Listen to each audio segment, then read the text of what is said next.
Hi, Heather. Welcome to the Upper East Side. Thank you. I recommend Madwa on 84th and York. Can you say it one more time? Madwa. Madwa?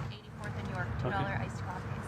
Okay. Okay. Thank My you. question, there was a commercial building collapse in the Bronx just before this press conference started. Have you been briefed on that? Do you plan to head to that scene at all tonight? I haven't been briefed on that, but I'm very thankful to have an incredible deputy mayor for operations, and that's exactly who I'll be in touch with right after this press conference. Okay, last one right here. Go ahead. Me? Yes. Mr. Mayor, do you envision any cooperation with DHS in any area like gang activity or terrorist activity?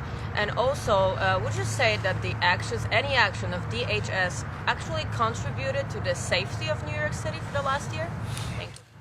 So I can tell you that my guiding principle is to follow the law. And the laws that we have here in New York City, especially our sanctuary city policies, they prohibit coordination with ICE agents, for example, if they want to enter into a city property without a judicial warrant signed by a judge. However, what it does permit is the coordination between city and federal government on around 170 crimes if someone has been convicted of that. And so I think that's an example to where the kind of coordination is permitted. The issue, however, is that what we see time and time again is the focus of ICE's activities and much of the federal government's as it pertains to immigration enforcement is more to do with people whose only crime is simply being here in New York City. And I've shared this directly with the president. I've also said it in public that I believe that these raids are cruel and inhumane, and they don't do anything actually to serve the interests of public safety.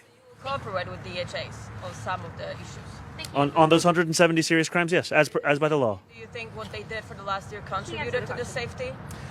Look, I can tell you that as the mayor right now, so often the language of safety is used to justify the actions of immigration enforcement, and I haven't seen much of those actions creating that safety. What I've seen instead is a deep sense of anxiety for many New Yorkers as to whether they will be subject to some of the kinds of actions we've seen both here in this city and across the country.